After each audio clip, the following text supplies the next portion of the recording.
What's going on? How y'all doing? So Asante Samuel Sr. came out and said that Bill Belichick is just another head coach without Tom Brady. And some of these people got themselves all wired and yarned and all twisted and tweaked. I agree. Belichick or Belichick, whatever you want to call that turkey. What did he do in Cleveland that was memorable? He was a great defensive coordinator for New York Giants. He was a great defensive coordinator for New England Patriots. He happened to have the greatest quarterback ever and arguably one of the greatest football players the NFL has ever seen in Tom Brady. And all he did was run it off and be cheap. And the one time that they did give Brady a piece with Randy Moss, well, they lost in the Super Bowl to the Giants, but they were 18-1. He got one moment with a legit. Was the time he was getting cats sloppy second, sloppy thirds, converting them. Wes Walken, Julian Edelman, and making that thing happen. Gronk came along, and for a brief moment, Aaron Hernandez and Corey Dillon, and I can name names. Antoine, who came from the Buffalo Bills, who didn't do much when he was with my Bills, but Antoine went over to the Patriots and he fit in real nicely. But anyway, and of course on defense, Laurie Malloy, he had some great talent over there. Mm-hmm. But Asante Samuel was right. Without Brady, they don't win jack. You got to have the star to win. I don't care how great your X's and O's and your mechanics. If you don't have that right person under center calling the shots, you're just another coach. Because if you think Phil Jackson is going to win all them rings without Michael Jordan, Scottie Pippen, Shaquille O'Neal, Kobe Bryant, you was tripping.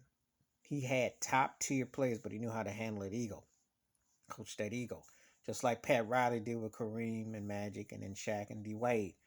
Got to know how to coach that ego. It's tough to be successful. Everybody can't do it. Everybody ain't cut out. Some people say, oh, well, you got it, you should win. No, you got to have the right ego and smug. But you can't be smug and act like you're better than now. Because Tom Brady goes off to Tampa Bay, COVID season, and wins. No training camp, hardly no practices, playing pickup football in parks, and wins the ring. 3 games on the road. Think about that. Over Drew Brees, Aaron Rodgers, and they cribs, and Patrick Mahomes in Super Bowl.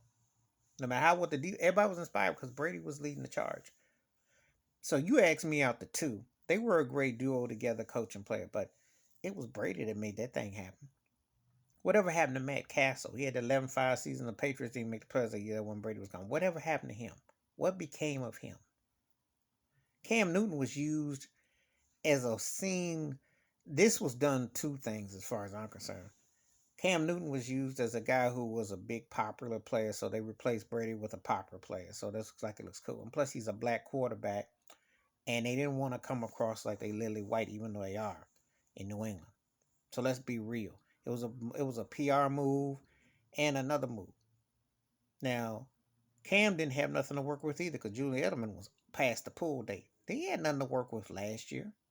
So they just started spending money this year. You think Robert Kraft didn't watch the Super Bowl? Think they weren't embarrassed that break? I always say you don't never let nobody go that can go to the show, and especially if they win a ring.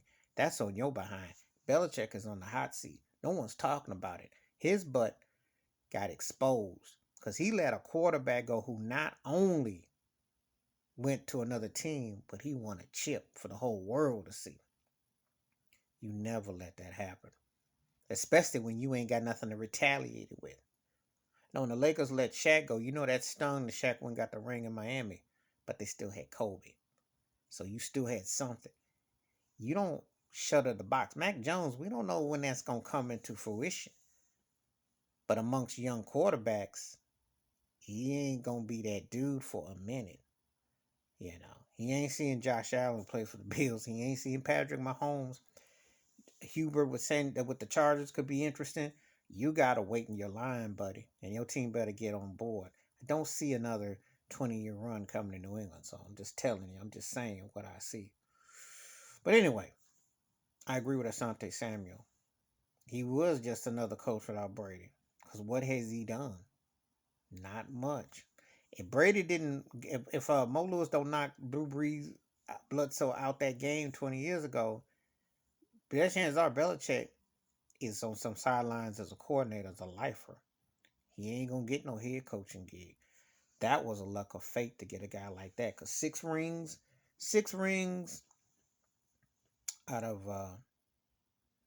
9 trips, you better count your lucky stars. But see, Belichick is full of it. I don't like that smug brat privilege jive white turkey. Cause I think he full of it. Tom Brady did wonders for that jive turkey. And for Robert Kraft's old freaky behind too, who should have been suspended. But that's another story.